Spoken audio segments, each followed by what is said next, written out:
Good morning, everybody. Here we are, joined FPL Lens here.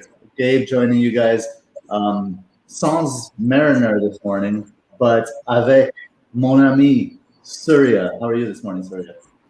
I'm good, Gabe. It's not nice to see only two of us, not three of us. It's been lightly strange, but then once again glad to be here and looking forward to another exciting show with you. So it's just going to be two of us fighting over buns. Yeah. Well, we will certainly get to that, my friend. So yeah, here we are. We are sailing solo without our captain this week as he moves houses. So he's shown us photos looking all very nice. But we are gonna just jump right into it here.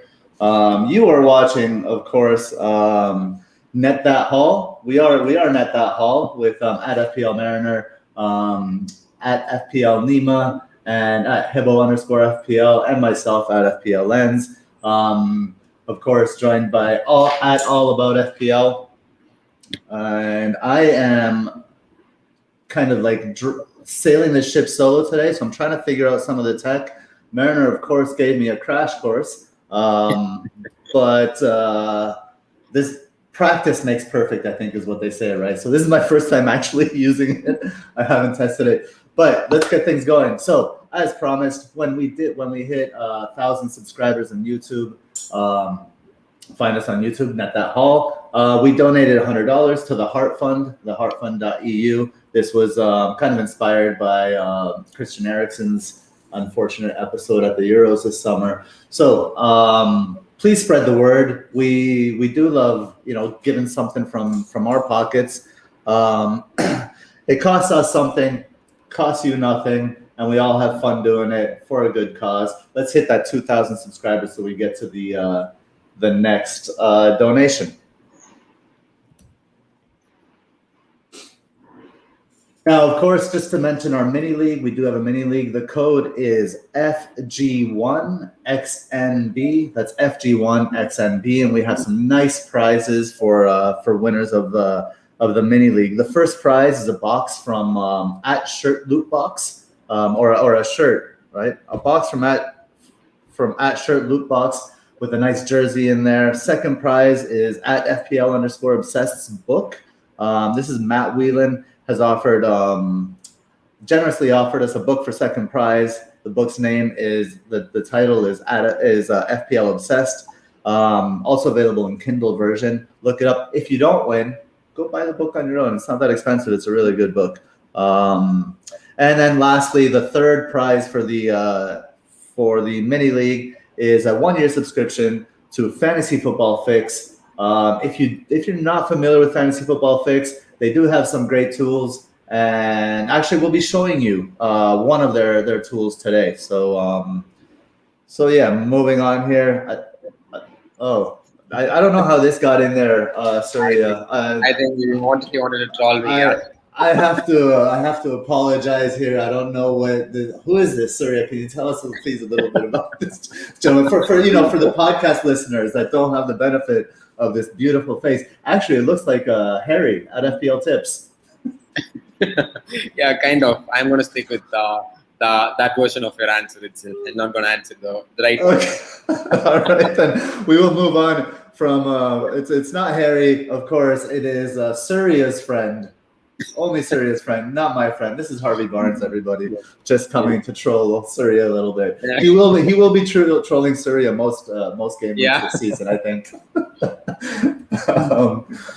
And here we go. The philosophy of the week. So the philosophy of the week, it's a little bit of a rebrand on the philosophy of the week.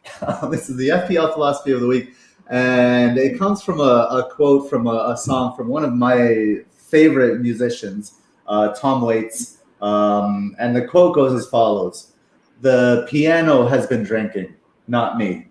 And the idea is you have this piano player, right? The piano player at a bar, and the piano towards the end of the night, the piano playing starts getting sloppy, Surya, right? And then the piano player blames the piano. So why this quote comes to mind for me this week in FPL is we now have 2 game weeks, to like 2 data points to kind of evaluate our process, I guess, in the preseason. And having two data points, I think, gives us a little bit. Obviously, it's a very small sample size, and we can't draw too many conclusions from it initially. But I think we can begin to see holes in our initial reasoning in preseason. The piano has not been drinking. We've been drinking. We've made our teams. The teams did not make themselves. So it's just kind of a wake up, a reminder to be self-critical, look at your teams and realize. An example is, for example, Hibbo realized that starting with Buendia was a mistake. So he quickly made the change to Ben Rahma. And I will try to pronounce that name correctly in Ben Rahma. If I get tired of making the effort, I might just call him Benny. So your piano has not been drinking. You've been drinking. Nima's been drinking. So yeah, that's the philosophy of the week. Now, just to say hello to some people in the chat now, as people are joining us here, we have Tavindra Raj. Let's all watch Net That Hall rather than watch Ranieri look like explain UCL format. I agree. Well done. We have FPL Rubber Ducky in the house. Ramanathan says hello to everybody. FPL_Sav. Sean Jackson, aka Hibbo, says hi, folks. He's still cleaning the floor. No questions asked there. We have Donnie FPL that says good day to us, Surya. Jamie Baker, of course.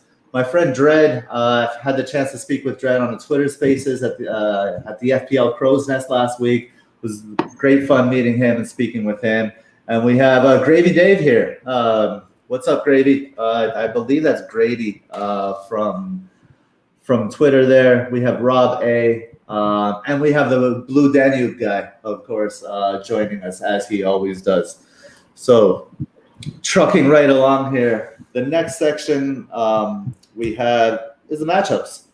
I kind of placed it really simply here, black and white for people to see. The FPL matchups this week. The article should be posted probably this afternoon, my time. So I am in Mountain Time, or it's the same as Pacific Time these days. So the first thing we're going to look at is the matchup of Wolves and Manchester United. I thought that was a kind of interesting, and what usually sticks out in preseason is for me is are we still holding on to kind of previous conceptions of teams and expecting certain things when things are actually going a different way? And then I thought, I couldn't avoid the captaincy discussion this week. I chose to center it around Antonio, Bruno, and Son. Although the Son one I was a little disappointed in, is that there's not many outliers in that matchup, but we will take a look in due time here. Before we get to the matchups, just really quickly for everyone, sorry, I think people are wondering how we did this week. I think I skipped over this part because when I'm listening to podcasts, for me, this is the least interesting part of a podcast when they talk about their own teams. But let's fly through it for those people that feel differently to me. Yeah, I think it's been a not so great start for me, but then that's expected. I always tend to start slow. The matter of going Tooney, Barnes actually killed me because I didn't have the West Ham duo. I ended up with 68 points, which is decent, but not that great. So yeah, so far decent. Nothing not too great like how Nima and Mariner have been doing.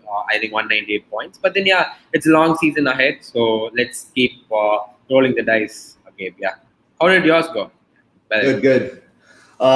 Yeah, I had no complaints about, one complaint about my game week, but 80 points, super solid. I could not be happier. I'd never expected this good a start. So I'm on 192 points, about 35K after 2 game weeks, which feels really good. My one complaint about this game week is the friggin' penalty that Dele Alli took from Son.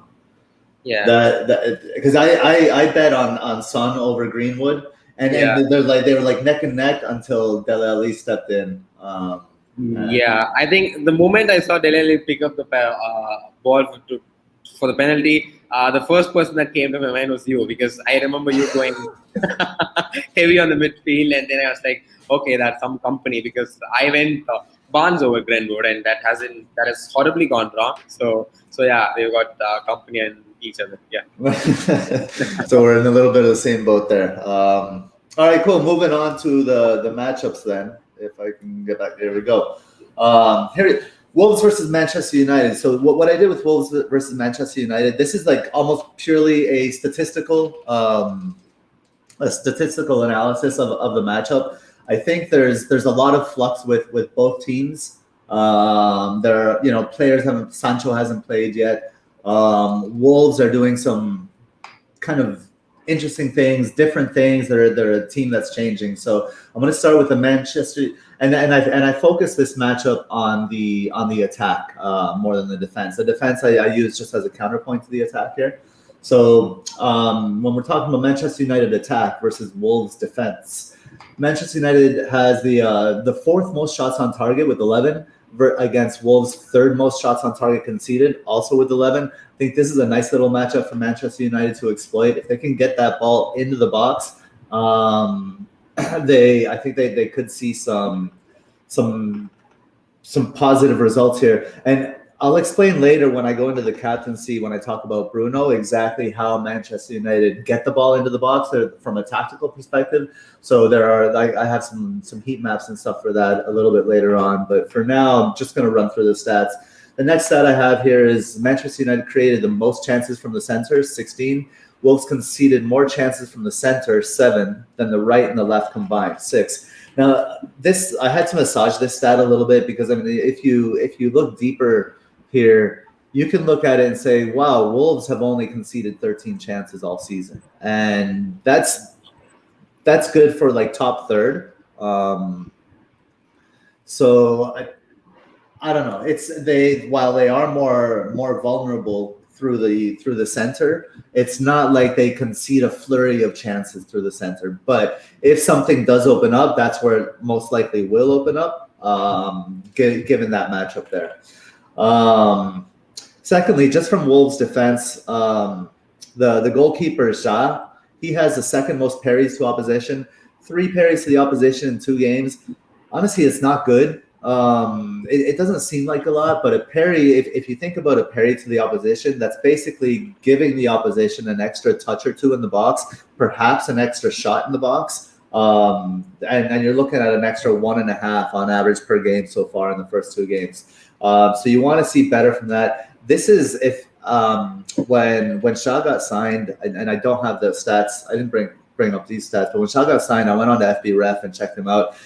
He's not very good, Shaw. I think he's a little bit of a liability, and certainly I think he's a downgrade from Patricio, in my personal opinion. The last stat I have here is Wolves have an expected goals conceded of 1.93, but they have an expected goals on target. I'm missing a C there. Expected goals on target conceded of 2.8. So that's nearly a 1 xG added to shots when on target. Now they faced extremely clinical opposition, or maybe their defense is just makes it easier when the shot is on target, or maybe the goalkeeper, and this is my theory, the goalkeeper is so poor that it just adds XG to the shot when on target. Surya, any thought about Manchester United attack or Wolves defense?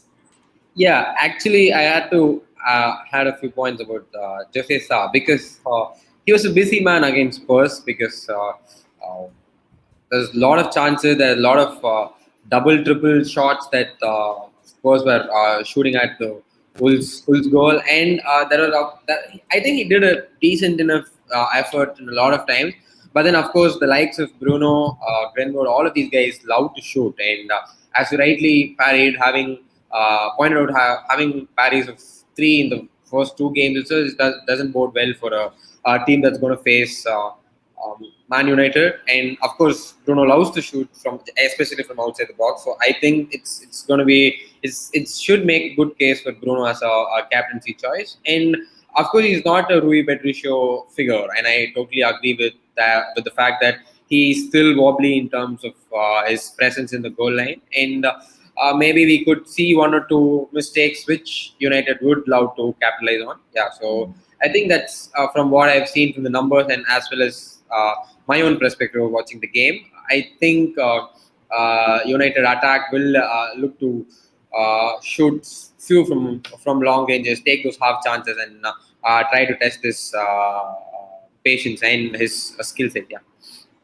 Yeah, that's interesting. I could see it going well for Bruno if those chances in the center materialize, right? And Bruno is, I think, if I don't go Bruno, he'll be obviously the player I'm most afraid of if I don't captain him. However, it could I could also see it. So I think it could go well for Bruno if the and I'll explain this later as well. If Greenwood is able to pull the back three away from the midfield too, but Ruben Neves has had he started out playing really, really well this season. He's had a lot of interceptions. He's like just defensively covering ground. And if Ruben Neves can just stick on Bruno and force him side to side, kind of in a similar way to what the Southampton defensive midfielders did to Bruno in the last match. If that comes to fruition, then Bruno's going to have a hard time here because of there's a reason why Wolves don't concede many chances, and I think it's because of Bruno Lage has this team playing in a very stifling way, where the midfield they're very active, right? So if they're successful in doing that, then I think that could limit Bruno, and United will be looking for maybe like a quick counterattack goal from one of the faster players. Yeah. I think, as you mentioned, counter-attack, I think what you made the case for Wolves' attack versus United defense also comes into picture. I think without McTominay, I think there's going to be a lot of mispasses in the midfield. There's going to be a lot of interceptions that going to made because Fred is not that comfortable. He looked pretty awful against Southampton. There was lots of balls that United lost in the midfield. And Wolves have been playing around Adama, in fact, and I think except for his shooting, I think everything that guy gets it right because he missed so many chances against Spurs, and in fact, it should have been a Wolves victory. I think both the games, and I'm not sure how they ended up losing both of it. So, and with pace, I think he could definitely trouble both. Of course, Maguire and Varane should start, and that's a very strong centre back pairing. But look, Wolves can hit United on the counter. Just like how United will look to hit Wolves on the counter. So I think it's going to be. It's also as someone pointed out, it's going to be a good battle between Van Bissaka and Traore.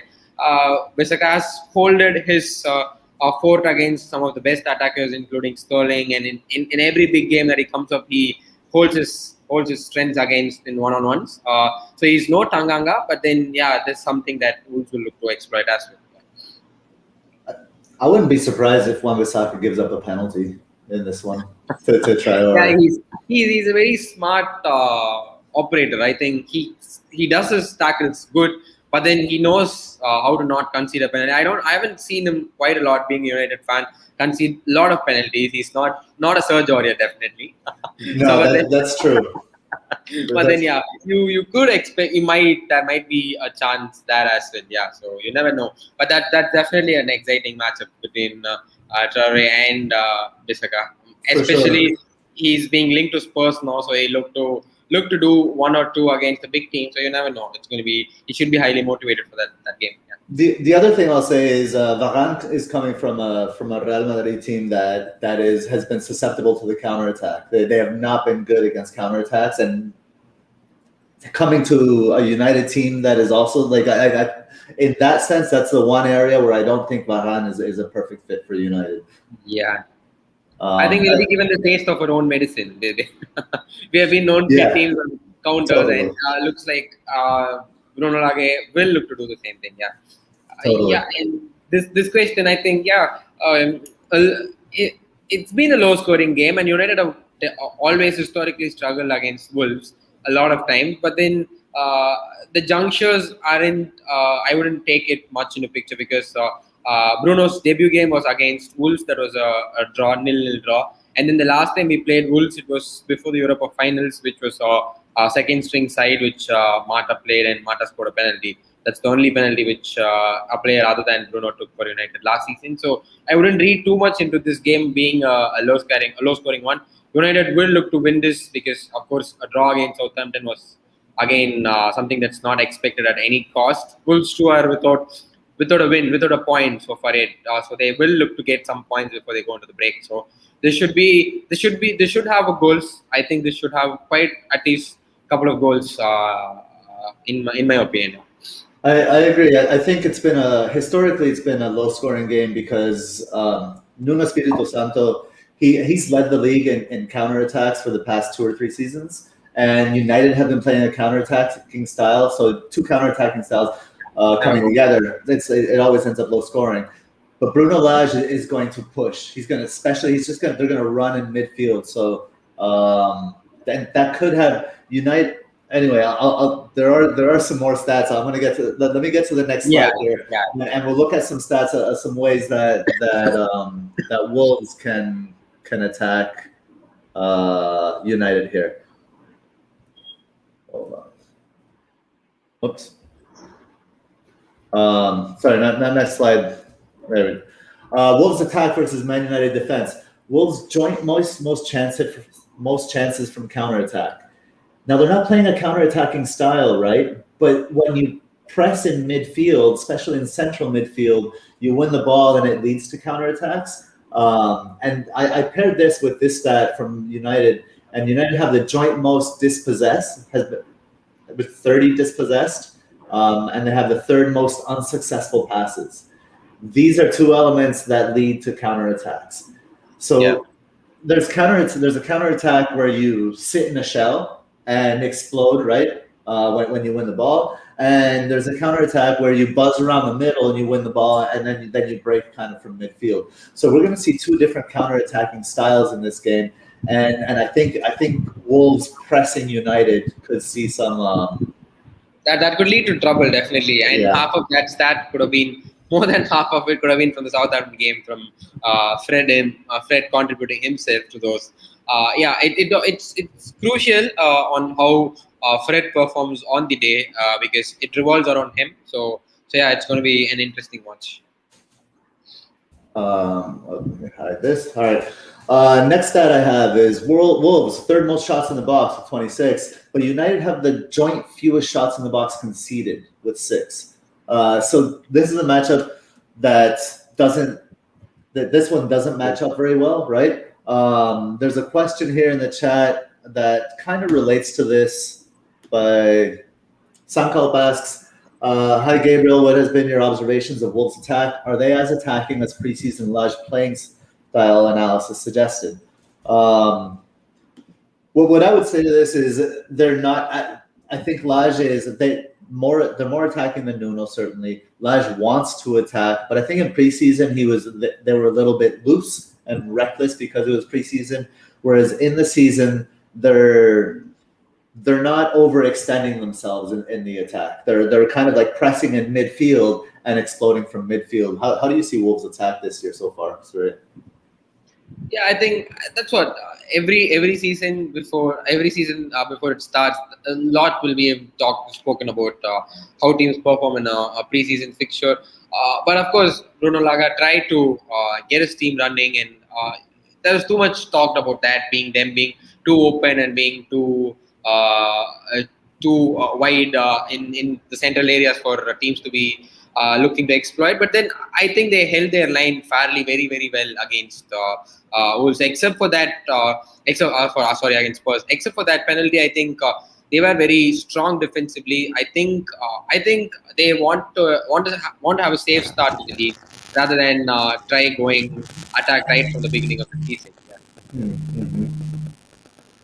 And then the last stat I have here is Wolves, and this is a pretty damning one, I find. Wolves have the 6th highest. That should be an X, not a C. It was late last night. Huh? Six highest XG with 3.15, but the 5th lowest expected goals on target with 1.63. The Adama Traore effect. Yeah, I think he Yeah, he could have been the sole contributor for this anomaly right in front of our screens. Yeah, I think he had a one-on-one. He had quite a lot of chances, and I think the commentator rightly pointed out saying he's got everything in him except for finishing, and that was quite evidently seen. He gave Tanganga a run for his money, and I think that poor lad was run over the entire game trying to hold him in his pockets. But then, he couldn't finish. I think he's there in terms of shots, in terms of XG per 90 and all of that, but then he hasn't been able to finish. If that changes and Raul Jimenez coming back to his full strength, I think Wolves will have a great time in front of the goal. But then, someone pointed that saying, let's hope Wolves start scoring. I think 1 or 2 goals for them will boost their confidence in terms of finishing, in terms of creating chances, and one should bring in many. So hopefully Adama gets that going. Yeah. On Adama Traore, and I'm going to write a piece on him probably tomorrow. I think the problem is he's getting the ball a little too early. He has too much time to think with the ball, and when he does that, he's never been good. He's always been better playing by instinct, right? Or like his one move outside and then he crosses it back in. If he gets that ball back and then a one-time finish, they need to look for him and give him less to think about, I think. And we'll see. We'll see if Laj can make that adjustment. I think he's overcommitting himself right before and taking a lot of time to think of what to do, and I think that's never good for a finisher. Yeah, and he's never been good 1v1. I don't remember. I've seen that other day as well. Yeah, I think it could have been a fairly straightforward finish. I think he shoot straight to Sa's hands, and I think that's that sums it up. Here's a question just before I move away from the matchup and onto the captaincy. Best Wolves 4.5 million defender: Cody, Kilman, Marcel.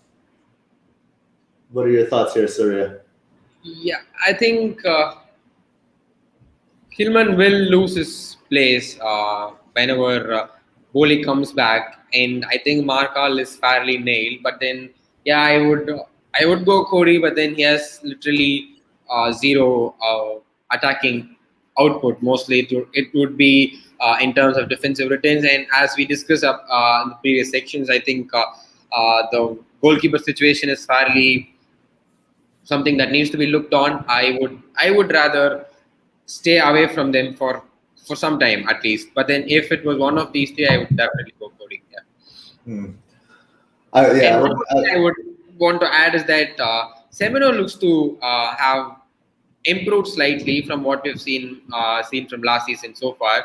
He's been moving forward quite a lot of times. He created a couple of chances for Adama as well, and his touches in the penalty box have gone up considerably. I think I saw a big man to tweet about it recently. So of course he's still an over-expensive asset, but then I think he's improved attacking wise as a fullback. What was expected from a fullback that's joining from Barcelona last season. I agree with that. I think if I was going to invest in a Wolves defender for that good run of fixtures, it wouldn't be one of the 4-5s. It would be Semedo. But then again, there are other, like, I don't know. He'd have to show me something first, right? Let's see. Okay, we're moving on. That's it for the Wolves Manchester United matchup. I will touch more on it. In when I do the captaincy, and that's what we're going to do next. So captaincy. This is from FFX. This is their comparison matrix. It's nice because you can choose the stats that you want to look at, and you can put several players in there. You're not just comparing 2 players. So the players that I chose to compare today are Michail Antonio, Bruno Fernandes, and Heung-Min Son. So this is the stats per 90. They have touches in the box. Fernandes 3, Antonio 7, Son 3.5 per 90. Big chances created. Fernandes 0.5, Antonio 1, Son 0. And This stat I thought was interesting because we're usually used to seeing Bruno be the creator, and that has changed a little bit. And I'm going to go into why when I get into the Bruno stuff. I threw BPS in there just to take a look here. Bruno 34, Antonio 53.5, and Son 17. Antonio running away with that one, and we see here Antonio's running away with all of these stats, right? FPL points over 10, so hauls. I'm looking at hauls here. It's 2 game weeks, so it's hard to tell. But Antonio has hauled in both game weeks. More than 10 points in both game weeks. Shots on target there. 2 for Bruno, 3 for Antonio, 1 for Son. Any early thoughts on the stats here between the three? I think it's a landslide. I think it's too good to ignore Antonio at the moment because. From what we've seen, they have done so well.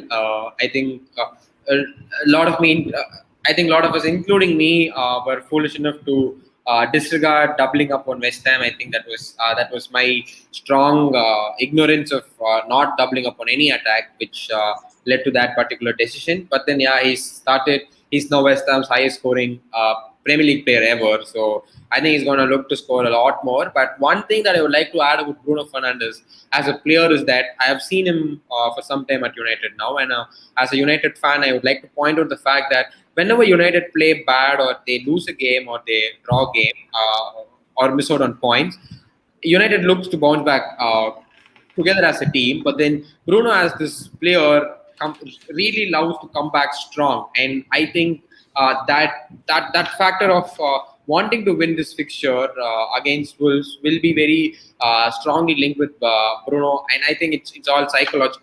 There's no stats backing or no matchups to look into this. But then United will look to bounce back, and then Bruno is a different kind of an animal when he's highly motivated and he's on his day. He's lethal. I think we saw that on Leeds. He gets one of his goals and one of his assists, and then he's simply unstoppable on that particular day. Yeah, he does have, and then on the flip side, right? You look at Antonio. Do you expect him to haul 3 times in a row? I think I remember this particular scenario as well. I think there was an early kickoff last season. I think around Gameweek 24, 25. I think we all wanted to captain Antonio because the matchups was so good, and then he ended up not having a shot on goal at all the whole game. So I think it's again foolish to say without any matchups or any stats backing to say he'll not haul all of a sudden. But then the chances of a big haul 3 times in a row is going to be a bigger ask for. I don't know, but he's also being now willing to play for Jamaica. I think he'll be away on international duty too. So there's a lot of things around that particular area. But then I wouldn't be surprised if all of us jump on the Antonio boat, and then if we get a blank, I wouldn't be surprised at all. So there was something that was being discussed. I think it was on the Black Box, and they were talking about flipping a coin, like that every time you flip a coin, right? That it's always going to be 50%, right? Chance that it's going to be heads or tails, right? Yeah, and correct. And that result is independent of the previous flip. Yeah. So if Antonio has a good matchup this week, then the chances are that he will get a haul, because my question is more of a philosophical one, I guess. Is that flip really truly independent of the previous ones? Yeah. I don't know that it is. So if that's true, if every flip is independent, right, and it doesn't have to do with any of the other results, then getting 500 heads in a row should not surprise us, because every time you go to flip, there's a 50-50 chance that it could be heads. I don't know. I think every flip is connected to the previous flip. I think there's some kind of karmic connection there. I don't know what you think. All right. So we're gonna go Antonio. Now Antonio, the Antonio analysis is an eye test one. I did like several different types of analyses for the captains here, and what really struck me is the way Antonio and Ben Rahma are playing together, right? So in this one, the ball comes kind of flying up. It's falling. So for the podcast listeners here, the ball is West Ham is coming on a counterattack against Newcastle. The ball is in the air and it's kind of falling maybe about, I'd say, 15 yards outside of the 18, so about 33 yards out from West Ham's goal. And Antonio has come to check for that ball to receive it. Obviously, if Antonio comes from the 9 to receive the ball in that deep lying area, there's a space in behind him. Benrahma recognizes that space, and he has this understanding. He knows immediately to run past Antonio. He knows Antonio will win this ball, right? He'll be able to collect it, go past Antonio, and fill the space that Antonio has just created for him.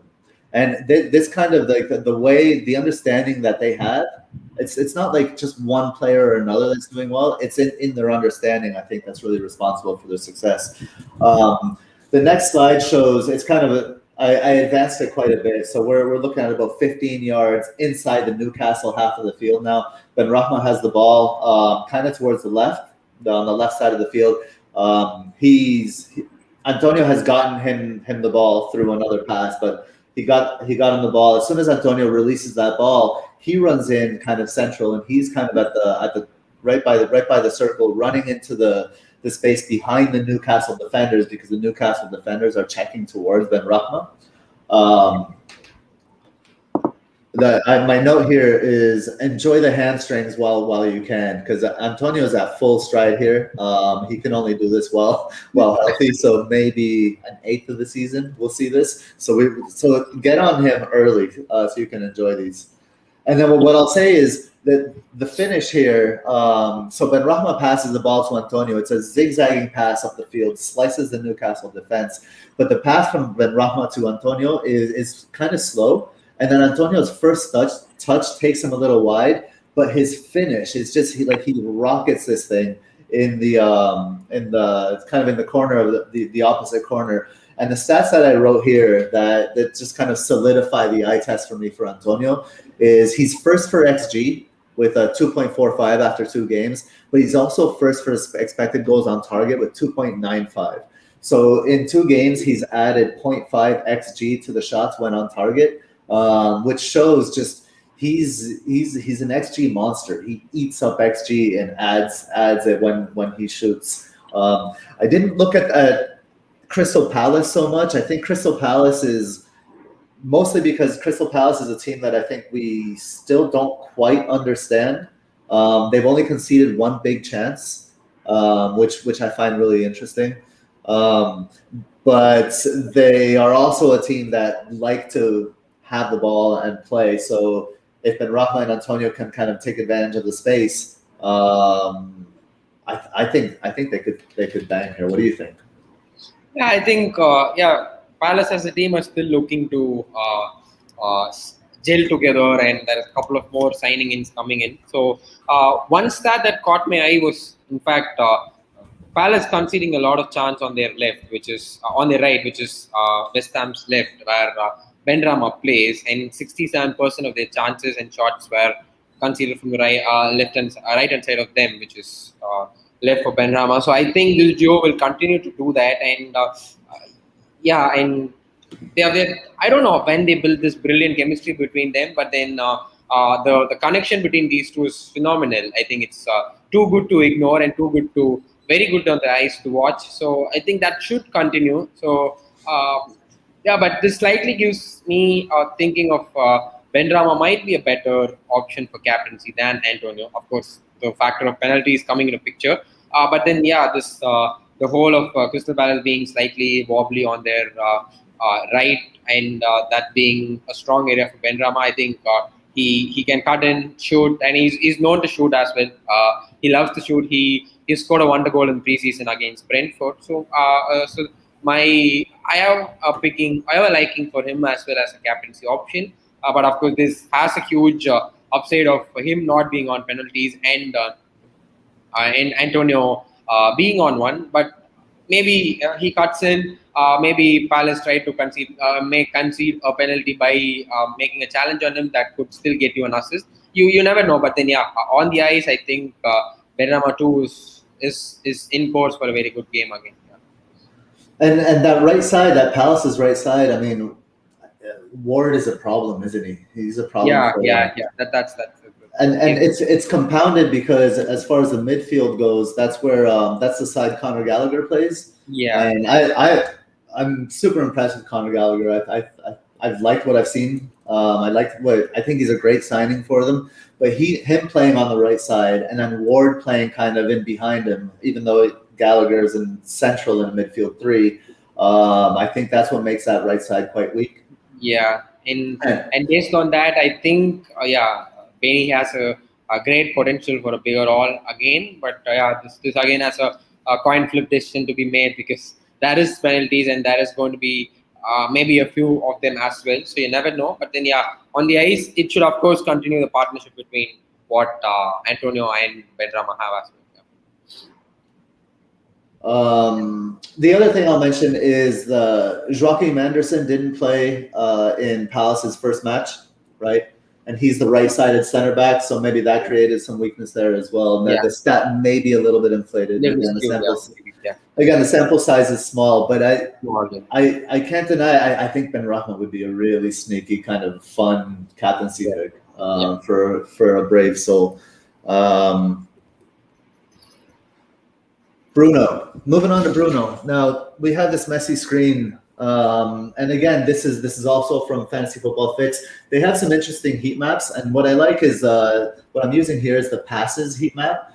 Notice that I'm comparing Bruno and Paul Pogba, and for those on the listening on the podcast, I have Bruno's passing map and Pogba's passing map, just to show that Pogba really has, and this is not news to anybody probably, is Pogba's taken up the left side and Bruno's taken up the right side. But a couple of things I'll mention here is, one, if you look at the types of passes of each player, Bruno's passes are mostly short to intermediate passes, while Pogba's passes are intermediate to long passes. So when they are on, and this is something I wrote about the effect of Pogba on Bruno last season in FPL Match Ups. And one thing I noticed is when Pogba's playing, and he was playing on the right at that time, Bruno was getting pushed to the left. And when Bruno got pushed to the left, he was turning more into a creator, and he had less goal threat last season. So now it's really interesting what Ole has done here, because Ole he's flopped them, right? He's flipped them here. So now Pogba's playing on the left, and Pogba has been more the creator, and you can see that in his 4 assists. And Bruno's playing on the right, and when Bruno has played on the right, he's been more the attacker. He's going to goal. So you can see in the short passes, he's combining with players, right? He's combining with players like Greenwood. He's combining, with Wan-Bissaka on the right-hand side, and short passes. And what's happening here, and I'll show it in the next map here, but the number of passes they're making is the same, which I find interesting. Usually a player that makes short to intermediate passes will make more passes in a game. Yeah. And I think that concerns me a little bit about Bruno. Because I think if that continues, then he will be less involved. If you make short passes, he either needs to be making more passes to be more involved, or start making different types of passes. We also don't know how the inclusion of Sancho is going to change this dynamic, and that's the big X factor here. How have you seen your team with this kind of setup? I think as you rightly said towards the end, this might change with Sancho being coming in, starting from the right hand side, because once he's there, he'll be the person making these short passes, and that releases some amount of pressure or necessity of Bruno to build up play as we move forward higher up in the pitch into the opposition's final third. So that as that comes down, he should go back to being that person who's trying to create more or take his more of half chances. Now it's more of Wan-Bissaka trying to cut inside, and Bruno's trying to hold the width by being just stationed outside the box in case if he misses out. So I think this is still early days, but then for the first 2 weeks, it's been Pogba being the more of the creator rather than Bruno Fernandes. And of course, this might change with Sancho in play. which is very likely from this week. Yeah. Cool. So just to answer this question, we have a question from Matthew Boyd. He asks, which website is this? Looks really cool. This is fantasyfootballfix.com, and this is their heat map section. The kind of shaded areas is stuff that I added in just to highlight kind of the passing. But this is actually the only site that I know of, and you'll see here shortly that we are site agnostic here at Net.Hall. We use whatever tools we can get our hands on, we will use. But Fantasy Football Fix is the only one that I've seen that has the passes, the passing map, and I really like this because it kind of shows the thinking behind the play and the movement there. So yeah, fantasyfootballfix.com. All right, move on to the next map here. Okay, here I'm showing, this was interesting, passes in the final third. This is Bruno's passes in the final third compared with his passes received heat map. So passes in the final third actually look quite similar to what we would expect them to look like historically. So where we look at the passes map, it's a little bit different. Passes in the final third looks like traditional Bruno, right? Kind of right in just outside of the box and kind of a line, swing the play back and forth from left to right. But in the passes received heat map, there's a new area which lights up where Bruno's receiving passes, and it's very high up the pitch on the right-hand side. It's, for the podcast listeners, just to describe it here, it is on the right-hand side between the box and the sideline, but closer to the end line, like inside the line of the box there, if you know what I'm talking about. So what I've identified here is this is the Greenwood effect. Greenwood, even when he comes in from that right-hand side, his movement is so good. I think he's developed so well. He's dragging defenders deep into the box and creating space for Bruno to exploit a little bit higher up the field. Surya, my question to you is, will this continue? Do you see this continuing when Sancho enters the fold, or will Bruno be kind of shifted more centrally again, and this area should be more for Sancho? Yeah, I think, this is still early days, and of course, we as a team are still trying to figure out our best 11. Of course, until Rashford is fully back fit, we will not see that, because once he's there, Pogba might get moved back as well, with Rashford taking the left spot too. So you never know, but then Sancho has been bought for this very specific reason. The chances that being created from the right-hand side from an actual right winger has never been there for quite a few years now, 4 5 years counting. That has been our natural winger. Of course, we had people like James, who's more of a straight run at the goal kind of player who you better use as a counter-attacking player. But then Sancho is specifically brought for this reason to hold play on the right-hand side and station there and create those chances. So this should change, at least in my eyes, and this should allow Bruno to drop back to just outside the box centrally, where he's known to be thriving, where he's known to make those attempted assists, or just go on if there is a shot at goal, directly go at it. I think that was the Everton game when he surprised everybody else from just outside the box. He's so lethal with the shooting. So I think once he's back there, that should start changing. This should change from this week at least. Yeah. Okay, I agree. I think that's going to change. I think Sancho's going to take up that position. It'll be interesting to see what the effect of Bruno playing more centrally will be. Neho in the chat here says this week Van de Beek is likely to start with Fred in midfield, not McTominay. So we'll see how that changes the team as well. I hope he plays well.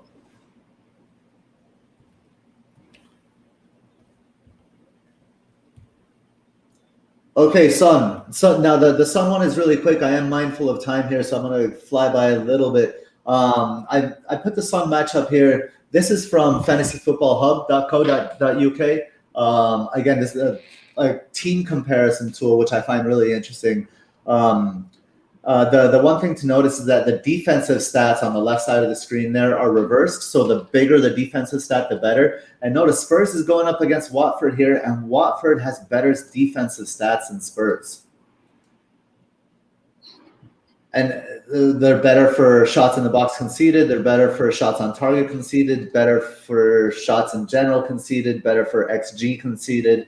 They have the same big chances conceded and the same overall shots. That's on the attacking side. So I don't know. I think Watford might be more difficult than we may be thinking. Yeah. And then I'll go here. This is Son. Like the matchup doesn't work out perfectly for Son. The first map we have here is a passes received heat map for Son. Notice how Son is playing a lot on the right-hand side. We spoke about this last week on the matchup show. He's connecting a lot with Lucas Moura on this side. With Kane coming back in now, and we all expect Kane to start right away, it'll be interesting to see if Kane takes up this role that Son's had, or if Son keeps that role and Kane does something else. Kane maybe plays more of a target the way Jimenez was, because Son wasn't playing that target the way like Nuno used Jimenez. So maybe Kane will just float around the middle, or maybe Kane will link the play from midfield. I think all of that is a big mystery, yet to be seen. But what I want to focus on here is, so if Son is receiving passes on the right-hand side along the sideline and at the top of the box there, if we look at the chances conceded from Watford, they don't concede much down their left-hand side. Most of what they concede is down their right-hand side, which is the opposite of Son. And there's kind of a big patch right in the middle there where Son could maybe see some action there. And Spurs have been creating chances from all over the field, to be perfectly honest. But I'm not enamored with this matchup specifically for Son. What do you think? Yeah, I think as you point out, Watford's defense numbers look better than Spurs, and I think I would agree with that. A lot of noise has been made out of Spurs' defensive assets being good enough for this particular period. But then I would like to point out the fact that if there was a better finisher for Wolves, I think Spurs would have been in a lot of trouble. I think they created lots of chances and they weren't defensively strong enough. I think Christian Romero is finally fit to be back playing. I think that pulls Davinson Sanchez out of the team. So that should add some stability. But then as much as a very good attacking fullback Serge Reguilon is, I think, or Reguilon, as you say. Reguilon. Yeah.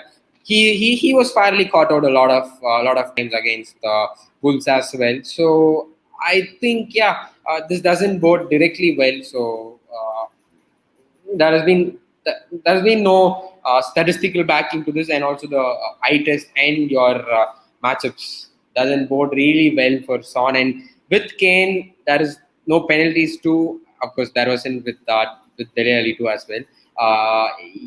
I don't think. I think I would not captain him if I have had it in my team. Yeah.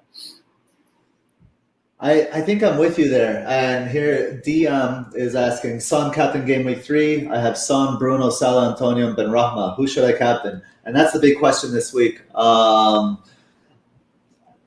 I can't tell you who to captain, to be perfectly honest. I can't even tell you. I can't even make the decision up for myself at this point, I think. But we'll go through some of the more information. You can decide for yourselves. Yeah. Before I get to that slide, the one thing that I wanted to mention is Spurs concede a lot of chances, as you mentioned, from that left side where Reguilon is pushing forward. As an outside, I actually like Ismail Assar as a bit of a differential this week. I think he's gonna return and get at least one return. I'm using him in the FPL 5-a-side game that's put on by the FPL Escapades, which I love that game. It's where you try all the players that you would never get, like Chris Wood. So play that game if you're interested. It's a lot of fun. All right. That'll do it for the matchups. I'm mindful of time. We're going to get right here. So please, Net the Hall has been. Oh, sorry. Bear with me 1 second here. So. Net the Hall has been. We've been nominated for an award, as you know, the Football Content Awards 2021. Vote via the link in the description below. Right. This came as a big surprise, Surya, I have to say, and we're really proud of this nomination. If you look at our competitors, they're the big whales of the FPLC. And we are the little minnows. So get in there, get the minnows growing. Help us win this. Help us at least get nominated. We'll make it to the final 3, right?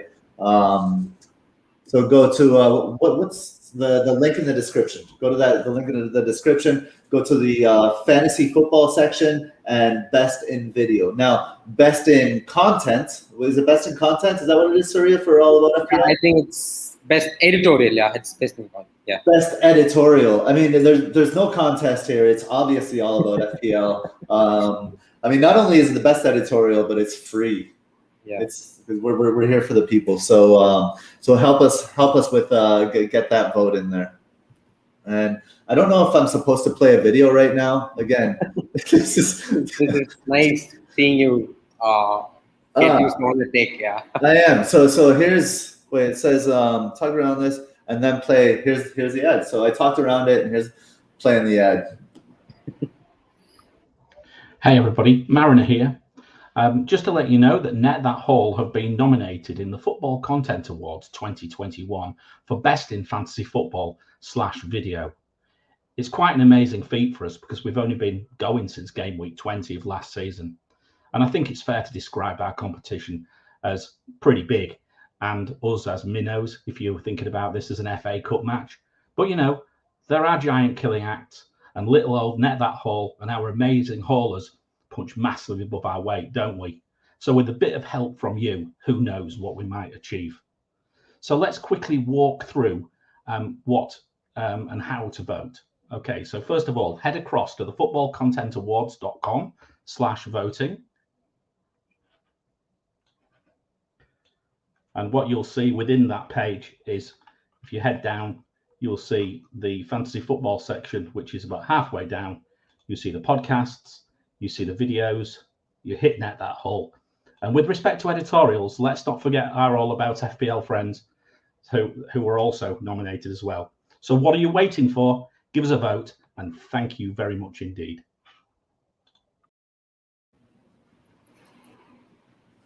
So what are you waiting for, Surya? Get in there, get your vote. Okay, we are moving on to the next section here. Finally, is this the next section? I can't. This we're going super long. So holding the fort in the engine room. As always, the aim is netting those hauls, predicting those elusive clean sheets, and in doing so, we will identify the trap of the week and a hauler, a defensive asset with the possibility of a double return we crave. But first, let's see how our calls went last week here. Predicted 2.5 goals, Man City. It's hard to take credit for this one, right? But hey, we got it right, so we're going to give us a check mark. Man City obviously destroyed Norwich. Let's see. The matchup, 2.5 goals, Liverpool, Burnley. We thought plus no match, 49% for 2.5 goals for or above. Failed due to a borderline VAR. Little Prince bang. We were 2 out of 2 for the Little Prince. Now, in fairness, I don't know. I think maybe the clean sheet was easy to call here. I was hoping for a Virgil van Dijk headed goal or return. But I'm going to claim it anyway because a return is a return, and that is what we crave. He got 1 return though, not 2. We'll take it. And then another slam dunk. Wait, this is the same one, right? Anyway, enough said. Here we go. 2.4 matchup for Brighton defense. Drafthound had them at 48% for a clean sheet, and another correct call. although we were a bit unsure about this one, right? And how did our trap of the week go, Surya? Well, Yeah, I Dominic think Calvert-Lewin is just it was a trap fail. Back against Dominic Calvert-Lewin at your own peril. Game week 4, anyone? Game week 4. So this was the trap did not trap. And then the defensive haul of the week. Defensive haul was a big fat trap, Surya. Big fat trap. Yeah. We had Joao Cancelo. He definitely did not haul for us. Wrong one. Diaz was the one to go. Oh well, next time we move. All right, this is the current FDR for attack, updated after game week 2. Again, I'm not going to go into the inner workings of the FDR. We do have previous podcasts. Mariner has covered that extensively. I will just go for just in general. I'll go for the top 5 from top to bottom, and then I'll go the bottom 5 from bottom to top. So the top 5, Liverpool. This is home. Liverpool is ranked number 1 with 1.1. Man City number 2 at 1.2. Manchester United number 3 at 2.2.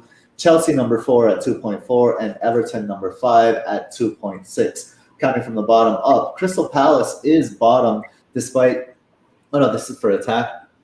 Hold on, I got a cough. Give me 1 second.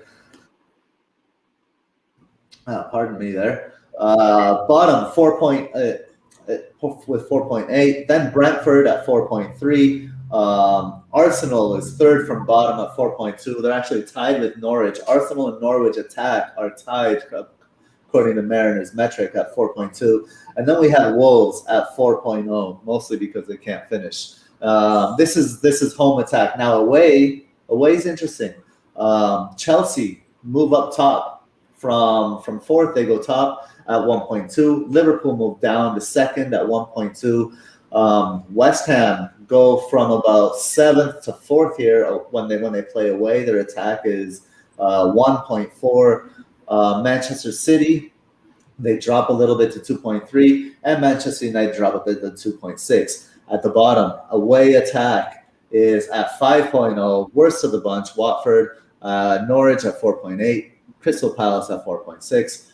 Wolves at 4.5, and Brentford at 4.4.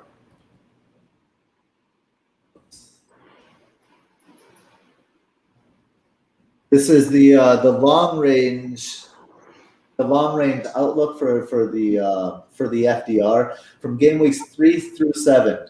From attack, the best matchups for attack are for Liverpool at 2.2, then West Ham at 1.7. Then Chelsea, interestingly, as everyone claims to wait on Lukaku for 1.6.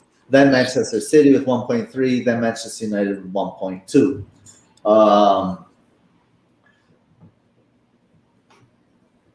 Let's see. That's best for attack game weeks 3 through 7. Surya, anything stand out here just in the long range attack? Yeah, I think Leeds actually stand out to me in terms of long range. They're just outside the top 5. I think their fixtures turn, except for game week 4 where they play Liverpool. They have all tasty fixtures. I think Burnley, Newcastle, Watford. I think those are all very good games for lots of Leeds goals to happen. I think Leeds is the one that has definitely caught my eyes at the moment. Of course, the other ones are fairly ones that call themselves Liverpool, and of course Chelsea sitting high up in terms of 1.6 is a very, very great indicator of how things could go. I've been repeatedly telling people that the Lukaku that we now see at Chelsea is not the same one that used to play for United a couple of seasons back when he was termed a fast track bully in terms of not scoring goals against a lot of big oppositions. Those are the times when he was still developing, and he was, of course, played in teams that are more defensive in nature under Mourinho. It's all changed now. So he's a striker at his very best, at his peak of his career. So I think he will still continue to score 1 or 2 goals throughout this tough period of run of fixtures for Chelsea. And in my eyes, it doesn't even look that difficult because they say it changes. Chelsea's fixtures change at 7, but then you have games like Aston Villa, Southampton still there. Spurs is again.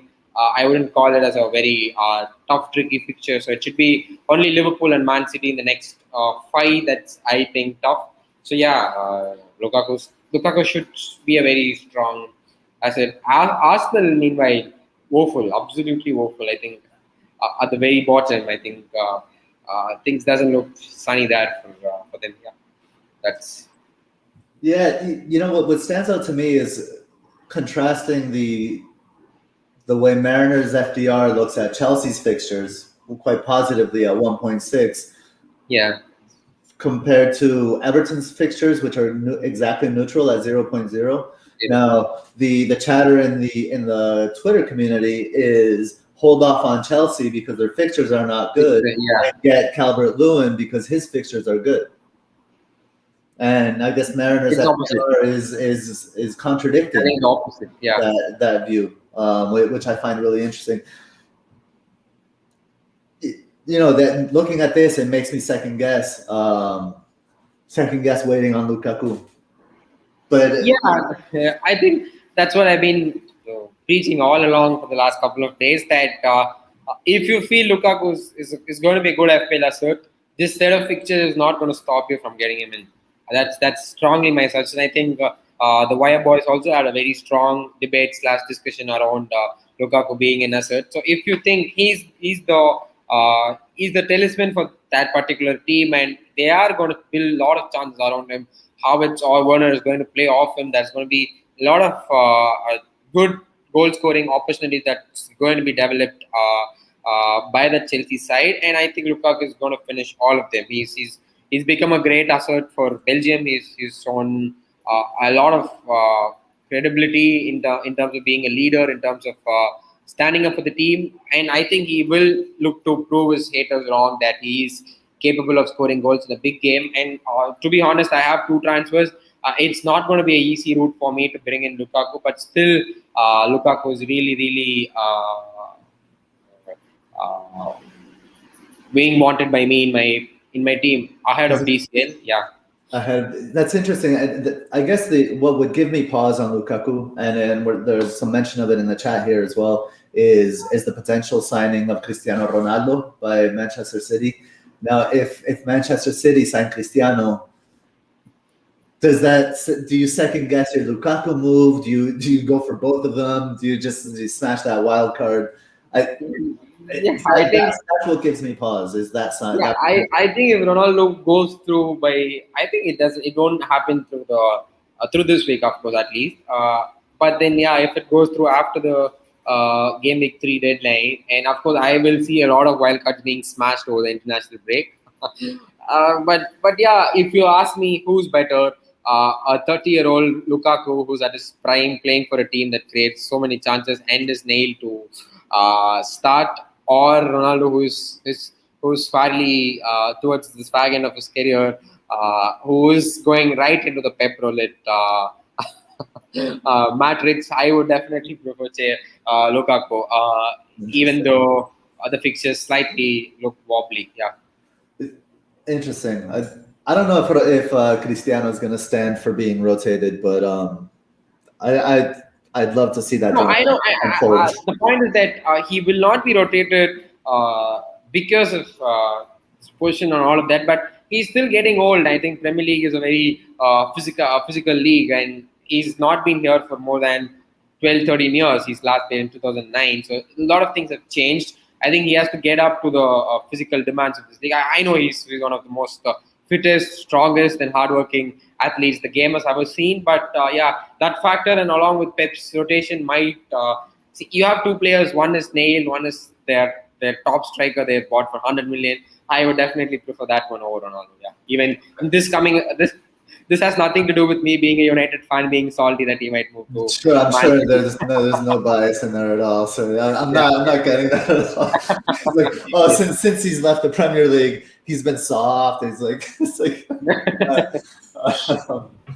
I see your points. I definitely see your points. What I like about it is that it's another differentiator, like Ronaldo coming in. So that'll be very interesting.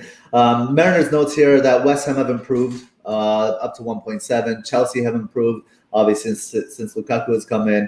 And Man City have dropped a little bit. But yeah, interesting. Okay, moving on then. This is long-range defense. So in defense, from game weeks 3 through 7, the best defensive matchups are for Brighton at 1.4. Second is Manchester City at 1.0, then Manchester United at 0.9, then Chelsea at 0.8, and then Everton at 0.5. I guess I missed the bottom ones in the long range, but why do we care about that? So Southampton is bottom at -2, Leeds -1.3, which is really interesting. But again, Leeds' defense has been atrocious this season so far. Newcastle at -1.1, Brentford at -0.9, tied with Crystal Palace at -0.9 as well. Brighton have improved. They got their clean sheet. And West Ham have improved from -0.8 to 0.0 in terms of their defense. What are your thoughts here on the defense long range matchup? FDR, sorry. I think, yeah, again, Chelsea is the one that really stands out for me in spite of the fixtures list that is in front of them. And yeah, of course, United haven't kept a clean sheet yet, so that should change. Varane also starting, that should add some stability to the defense. Brighton, of course, they are converting their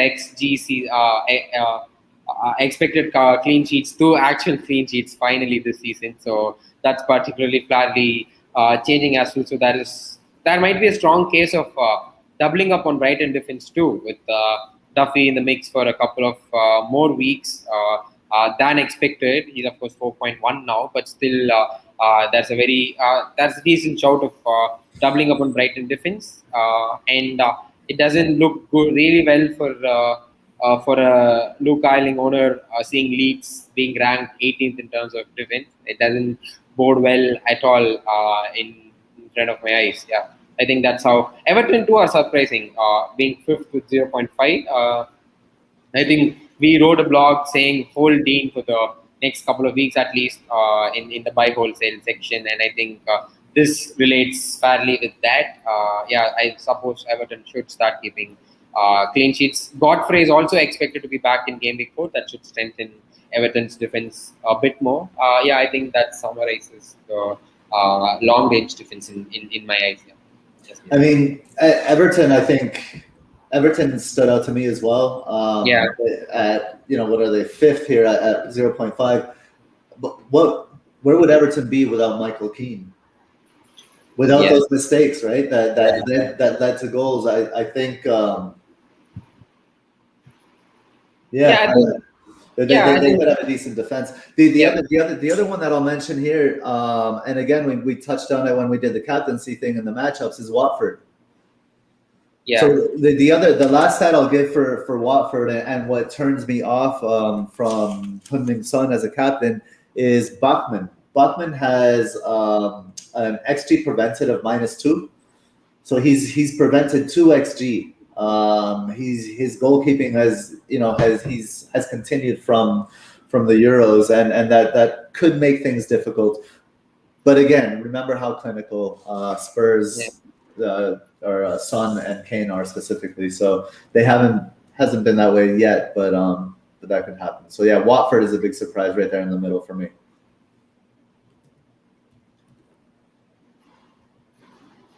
This week's matchups. All right, let's look just this week. So we have for attack, the best matchup this week is Chelsea, 2.2. Second best is Man City at 1.9, then Leicester at 1.8, Southampton at 1.5, and Burnley at 1.4. Worst matchups counting down, the worst matchup is Arsenal, -2.2, then Everton, -1.7. Then Crystal Palace, -1.1. Then Brentford, -1.1. And Watford. So Watford, Brentford, and Palace are all at -1.1. Everton and Arsenal there at the bottom. That's quite interesting. So for attack, Chelsea right there at the top, huh?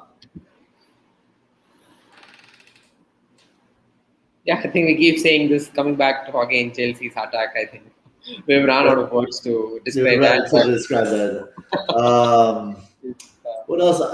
Another thing that stands out for me here is Burnley. Burnley and Southampton towards the top there as well. I think the hopes of a Luke Island clean sheet is again down the drain for me as the things stands. Yeah, I don't think Luke Island was not the 4.5 million to go for. Yes, I think Brighton in the longer run and as well as in the shorter run have a very good defensive record. I think that also stands up for me defensively. So that is one thing worth noting on for someone who's trying to replace Simikas with Duffy. That should at least give you a fair enough good confidence to start them both to go with. Yeah, Chelsea. I think yes. Yeah. And the other thing I'll mention is Everton is quite low for those managers that brought in Calvert-Lewin to avoid the price rise. I think he rose to 8.2 last night. Just keep in mind you probably sold Ings, so you're looking at a tough matchup this week. But hopefully he can still bang. On the defensive side, the best matchup this week is Manchester City 2.2, then Brighton 1.7. Then West Ham 1.1. West Ham, Villa, and Spurs are all at 1.1 on the defensive side. And then the worst matchups defensively are Liverpool minus 2.2, our bottom. Then Arsenal minus 1.9. Then Norwich minus 1.8. Newcastle minus 1.5. And Leeds minus 1.4. Thoughts here, Surya? I think as a Harvey Barnes owner, I think Leicester being third on the attack and Norwich being third from the bottom on the defense looks very, very tasty, at least in terms of numbers. I really hope he starts because he was taken off at 63 minutes. And this is the last chance I'm giving him as a run out in my team. So that's something in terms of matching the attack and defense really stands out for me. Yeah, Newcastle again are bad. I think that is that's seen in terms of defensive numbers. But yeah, the Norwich Leicester game is something that is very, very, very intriguing in my eyes. Yeah. Mm-hmm. And yeah, Newcastle is so bad that's probably why Southampton sitting fourth there in the attack at FDR for this week. Again, that is something we will come to later as well. I think this strongly makes a case for Armstrong too. Yeah, I think we'll talk about it later. Yeah. These are the zonal matchups, and there are some really interesting ones here. Ones we've talked about. Just so there's an FDR that Mariner created, just judging specific areas of the field, left, center, and right, and it's chances created from that area of the field versus chances conceded from that area of the field. I'm just going to read some standouts, both positive and negative here. Let's see okay. I'm going to go on just from top to bottom.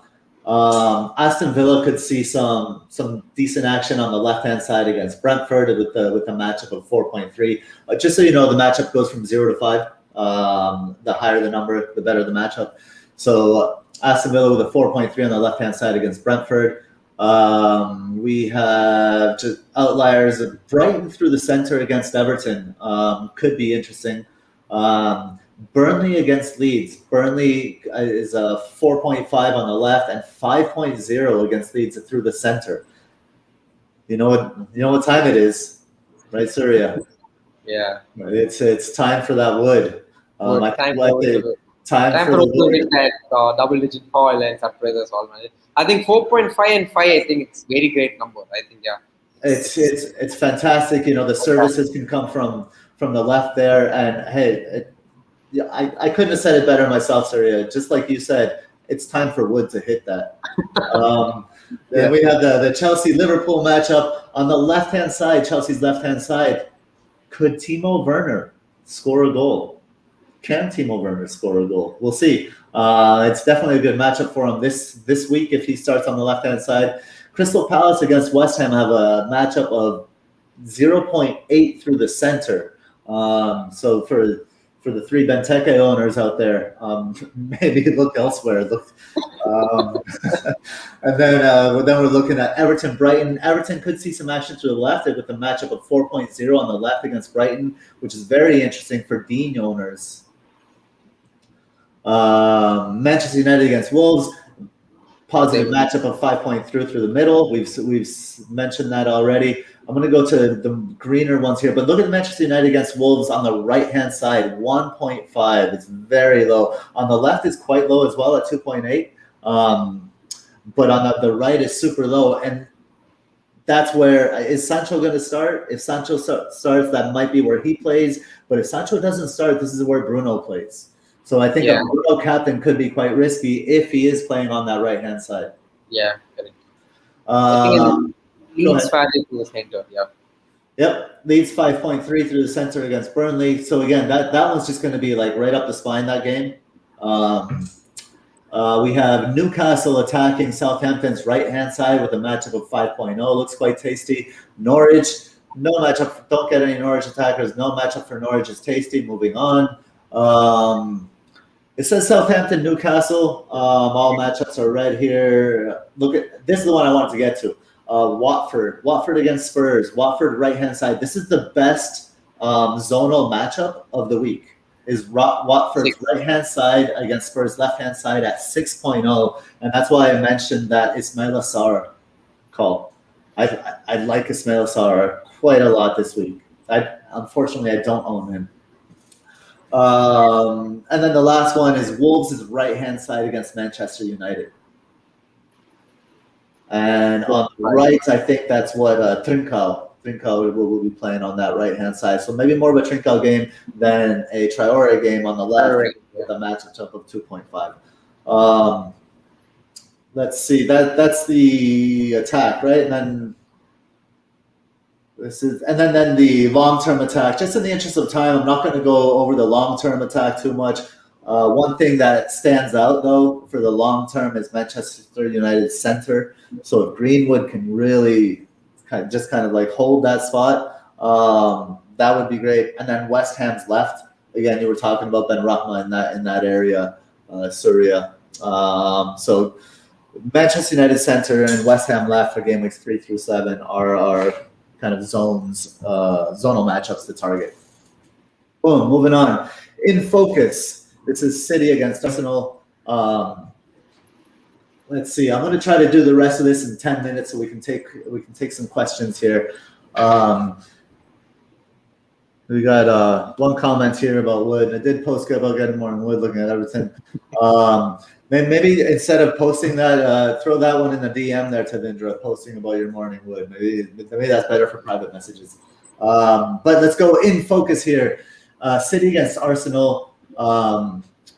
Obviously very positive for City. Home attack FDR of 1.2, which ranks second best. Arsenal away defense is 3.1, which is fourth best, which is quite interesting. Then we hold on, bear with me 1 second here while I bring this up on this side. Let's see, Drafthound has plus 2.5 goals at 43%, which is the highest, and Arsenal clean sheet at only 10%. The 2021 zones matchups that you see there, they suggest left and center for City at 3.4 and 3.5, and the zones suggest left and center again more likely. The 21-22 zones suggest the left and center more likely for City as well. So I would look at, I think Grealish could see some good action here. In this matchup, Grealish owners should be liking this matchup against Arsenal. What do you see here? Comments here, Surya? Yeah, I was always more glued to, from an ITIS perspective, of the City right wing player who's going to start there, of course, against Tierney, because Tierney was caught out quite a lot of times against Chelsea. But then, I think through the center and through the left, I think it's more of a Grealish game rather than more of a Mahrez or Jesus or whoever ends up playing right wing for Man City in my eyes. Of course, I think scoring 5 is not going to happen. But then I think still City will fairly score at least 3 goals, at least in my opinion. And it fairly looks a very good game for Jack Grealish as an Asur. Yeah. I would suggest we haven't really seen the true Arsenal yet. I wouldn't be surprised if Arsenal come out quite tight and Arteta kind of plays his mentor a little bit. I don't know. I get the feeling that City aren't going to steamroll Arsenal here, but I know that I'm very much in the minority with that sentiment. All right, let's move on to the next one. In focus, Liverpool versus Chelsea. So it's a plus 2.2 matchup for Chelsea at Liverpool. This is the data without Lukaku, remember. Drafthound has Liverpool clean sheet at 31%, Chelsea at 29%. Drafthound at 2.5 goals, Liverpool 22%, Chelsea 14%. The 2020-2021 zones matchup suggests good matchup for Liverpool center at 3.6 and Chelsea right at 3.5, but tight everywhere else. You see those numbers there, the only two green ones. 21-22 zones really suggest more joy for Liverpool down the wings at 4.0 and more joy for Chelsea in the left and the center, as we talked about before. I'm not sure. So Mariner says he's not really buying a cagey one here. He thinks they're going to go for it. High scoring, Chelsea to score 2.5 goals or more. What do you think? Yeah, I think maybe this could be the game Werner redeems himself. Probably looking at what the matchup is there for 4 on the left for both Chelsea and Liverpool. Yeah, I think there should be a lot of goals. But I'm still thinking Lukaku to score ahead of Werner for this particular fixture. Yeah. Right on. And another one here, Brighton, Everton. Brighton, got the wrong screen up here. Here we go. 1 plus 1.7 matchup for Brighton defense home against Everton. Drafthound has Brighton clean sheet at 38%, Everton at 29%. The 2020-2021 zones matchup suggests Everton will struggle to create chances.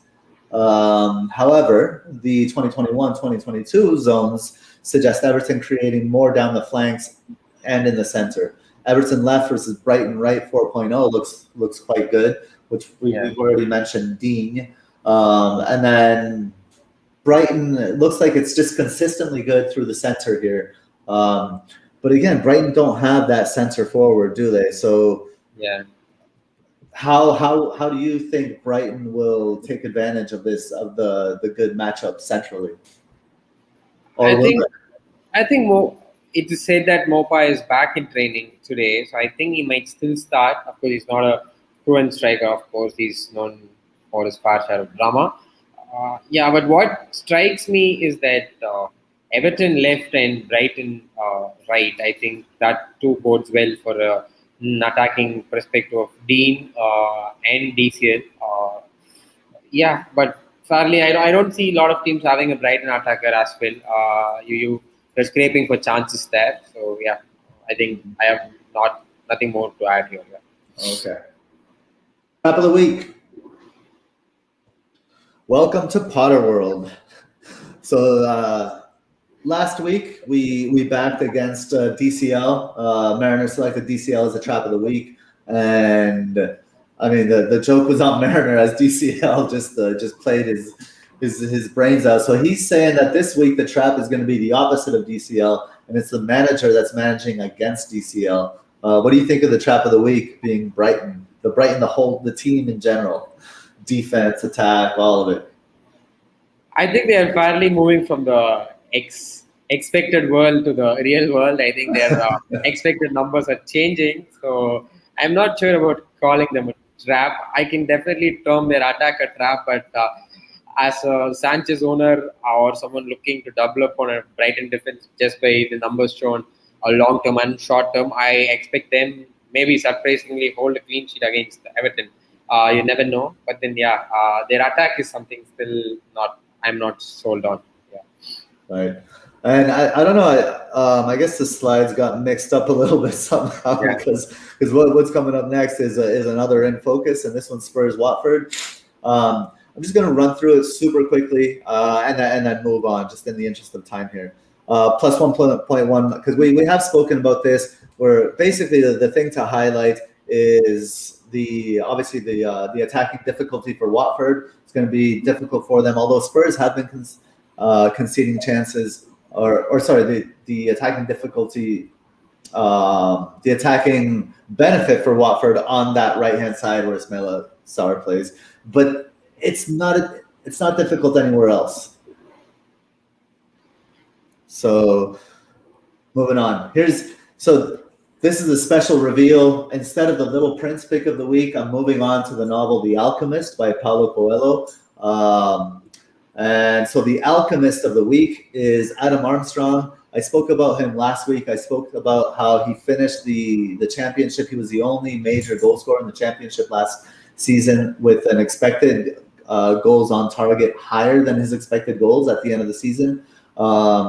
He has the 5th highest expected goals on target this season with 1.32, with only the 12th highest XG of 0.88. And his opponent, Newcastle, has the highest expected goals on target conceded, 5.4, and the second highest is Leeds at 4.3. So it's a big, big difference between the expected goals on target conceded from Newcastle, which is the most, to Leeds, which is second most. And the quote I have here from the novel, The Alchemist, is, "It's the possibility of having a dream come true that makes life interesting." So Adam Armstrong, new to the Premier League, his dream is going to come true this weekend with some nice returns, thanks to the expected goals on target conceded stat, in my opinion. Any thoughts on Armstrong? You like that call? Yeah, I think he's finally someone interesting. You mentioned he him looked earlier. really good. I think he looked really good against United. I saw the whole game. I think at 6 million, probably people hopping off Tony. I think he's a very good asset. I would definitely have him as my Alchemist too. Defensive Haul of the Week is Vladimir Coufal. There he is. I think this is very exciting because I own him in my team, and this should a big haul is something that he's eluded right since he's come to the Premier League. So maybe a double-digit haul finally with an assist and a clean sheet. I think I don't see Crystal Palace scoring with this kind of a matchup. I think maybe an assist somewhere should do wonders for him. Yeah, I agree. I own him as well, and I'm hoping for the best here. I unfortunately have his assist points on my bench this past week, but his attack is a plus 1.2 in attack, plus 1.1 in defense matchup, on the back of a great result in game week 2. West Ham's flying, no Europe yet. As far as the zones go, West Ham expected to create down the flanks. They're crossing a lot. 3.4. What is it? 3.4 per 90 in 2020, 2021. Higher in 21, 22. They have 4.5 crosses per 90. Or 4.5 on the left and 4.8 from the right. So I think it is set up for a nice Coufal haul here. Oops. Strategic partnership. Surya, you want to tell us about our strategic partnership? I think there's nothing strategic in terms of telling. Of course, we touched this upon in the FCA section as well. I think both NTH Hall and all over FPL go hand in hand. Our aim is to create quality content for the community, that's by the community, and that's completely free to access. That's what we've been trying to do here. And we are running short of time. I think we can skip this, Gabe. Yeah. Okay, sounds good. Yeah. Hold on a second. No, I think we can skip the video. That's what I mentioned. Yeah. Well, the thing is, I have to play. No, you can move. The next slide came. The Algo section came. Are you craving more FPL content? Then look no further than allaboutfpl.com. Head over there for weekly articles from some of the top content creators on the planet. So what are you waiting for? Head over to allaboutfpl.com, the website for all your FPL needs. All right, there we go. We have to get the "what are you waiting for" in there, Surya. The fans ask for it, they demand it, and rightly so. I need that ringing in my head all day. So we are moving on to the algo, the Mariners Algorithm 11.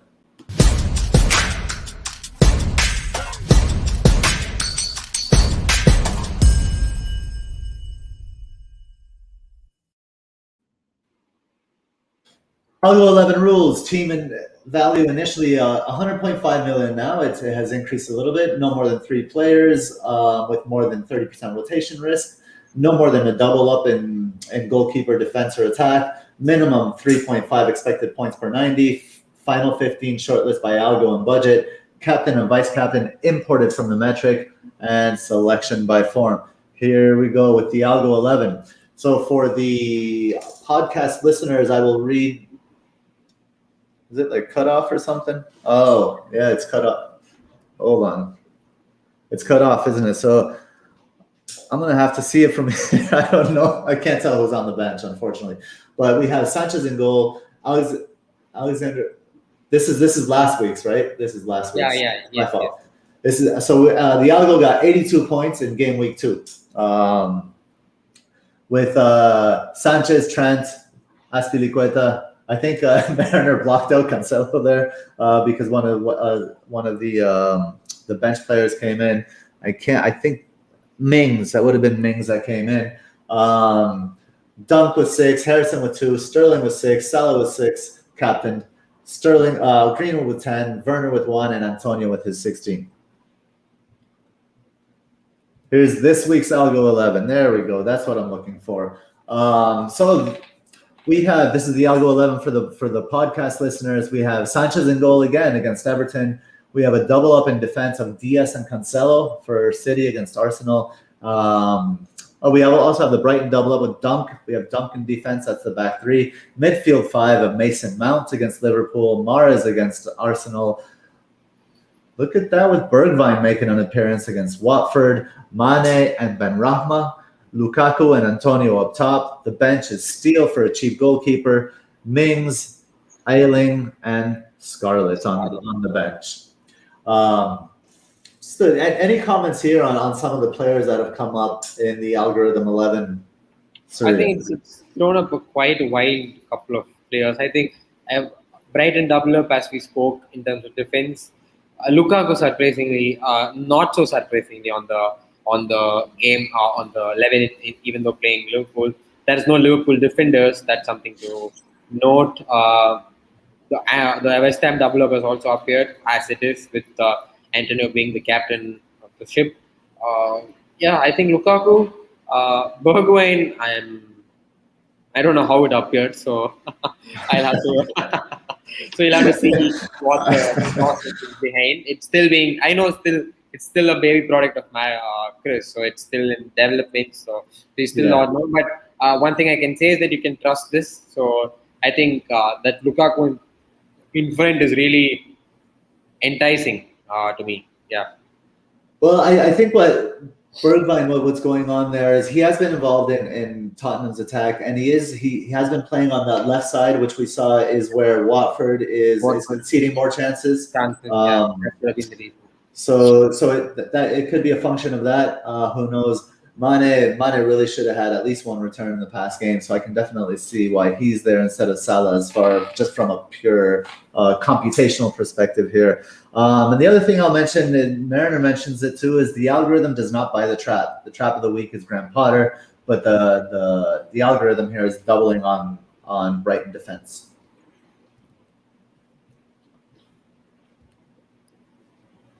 Oh, I forgot to mention, the captain for the algorithm is Antonio, by the way, with Lukaku as vice captain, interestingly.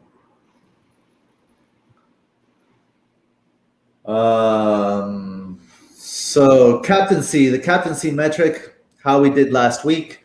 Who is this week's captain from the metric, which had an 80% hit rate of last season, of course. And unfortunately, we do not have the... I hope I put the poll in the slides here, but we don't have the cap pick this week, unfortunately. So we'll have to forego that section. Oh, Here, this is where I'm supposed to do the Captaincy Metric.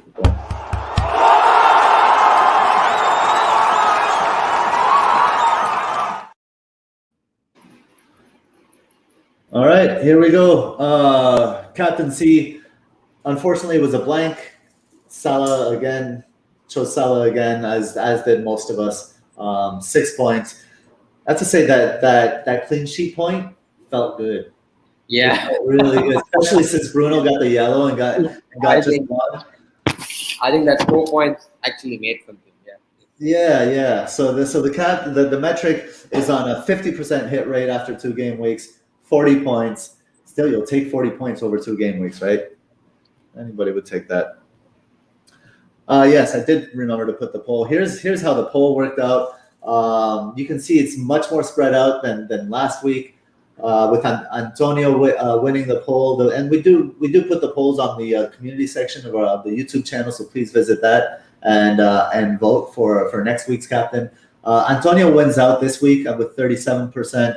Son has 31%. Bruno with 21%, and Lukaku with 11%. So everyone really, the stats favor Antonio, the community favors Antonio, the algorithm favors Antonio. Oh, you're in so late. So. We'll see what the metric favors. And the metric likes, drum roll please. Just do it in your head. Mahrez. The big reveal, the player that everybody wants to transfer out is topping the metric here. So again, I think by a fair margin too. He's 91. I don't see Metric throw 90 plus very often in my time being here. I think that is really a high one. I think that's you go on here. Yeah, no, I mean I'm a little bit I'm a little bit flabbergasted myself. Mara is at 91, right? 91. I guess because Arsenal are so poor, are they really that bad? Well, if we look at the FDR, and I think that's the FDR is 114.8 here. Just to read, let's read the top 5 or so for the podcast listeners. We have Mahrez topping the metric at 91, Antonio second at 82, actually tied with Lukaku. Antonio and Lukaku both at 82, and then Mane and Mount, interestingly, at 81. Before you get to Sterling at 79, Sterling at 78. Right, Salah at 78. Sorry, Ben Rahma at 76. But I'm looking for the stat that's really propelling Mahrez above the rest, and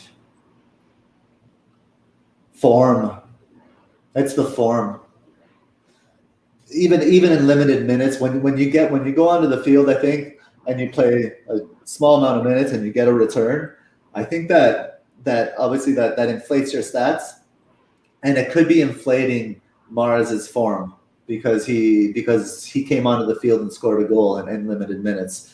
So I'm guessing that's what's pushing Mahrez above the rest. But even Antonio and Lukaku, they're tied. Do you know who you're choosing for your captains this week? Sorry, or not yet? Yeah, looking at the metric, I think Bruno is way down. I think he's so down below Jota, below Wood. Below both the Woods, actually. Yeah, I think it should be between one of Antonio, but you never know. Lukaku has been really tempting, and he's also that joint second, I think third. It should be one of those two. It'd be Antonio or Lukaku. Yeah, that's all my thoughts. Yeah, I'm still undecided. I think when last season I had such a hard time with captaincy that when I'm undecided, I think I need to blindly follow the metric. And go for the highest rated player that I have, which is Antonio.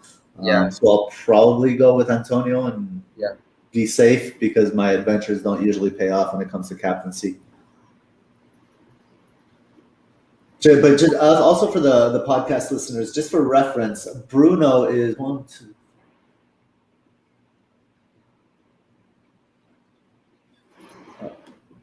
Whoops, 15th in the metrics. So again, no cat picks, so we'll just move it on here, and that's the show. Yeah, we did it under an hour and 45. I guess my internal target. I think Not too bad. yeah. I think we need to give Chris some explanation later. That's right. That's right. Now he's gonna have a lot to answer for from now on. Yeah. So I know there aren't that many people, about 20 or less people in the chat right now. But if there are any questions, now would be the time to get them in there. We'll throw them up. I'll scroll here and see if we missed any. But we have been covering questions kind of in the flow here. Give it just a few seconds here for some questions to populate if we have any. And if not, we'll say our goodbyes. While we give it time here for questions to come up, the one thing I will say is FPL Crow's Nest. I'll get on the FPL Crow's Nest tomorrow evening, my time. So probably around 9 p.m., 9:30 p.m. Pacific time. So make the necessary calculations for your appropriate time zone. So we're not getting any questions, Surya. So let's end this thing. Yeah, I think. I want to thank you. Thanks for joining me. I hope we didn't have too many mix-ups here. At least we didn't hit any icebergs or drive the ship into any rocks. I think we made it to the end unscathed. Yeah. So thank you. Thanks for all your help today, Surya. Thanks to all about FPL, allaboutfpl.com. Please visit that site. Really, you're missing some incredible resources and articles if you're not visiting. And thanks for joining us here on the Match Ups show. Thank you, sir. Yeah. Thanks, Gabe. I think we did a fair enough good job in terms of running it without matter, except for extending it by 15 minutes at least. But then, thanks for having me. And let's hope the best for both Net at Hall and All About FPL at the FCAs as well. Hopefully, we make it to the top 3. And we have a question that came here, a captaincy question from Michael Ward. Son or Vardy captain this week? I think I would like to point out Leicester attack was better, and now its defense was poor in terms of the 1 week matchups. I would say Vardy, if you have Vardy, of course, rather than Son. Son was, I think, below Bruno Fernandes in the metric, 16th. So I would stick with Vardy in my opinion. Stick with Vardy, huh? I'd probably go Son. I don't trust Leicester yet, and there's just a bunch of troll juju going around Leicester right now. So I think I'd go with Son with Kane returning. Team will be hopefully uplifted. So yeah, thanks to everybody also in the chat, and thanks for your questions. And please do join us. Do hit like. Do subscribe and hit the bell for notifications, and go net that haul, everybody. See you next week, everyone. See you guys. Thanks, Gabe. Bye-bye. Bye, guys. Now I got to find the outro. I don't know where the outro is. I'm going to do the opener, but I can't find the outro.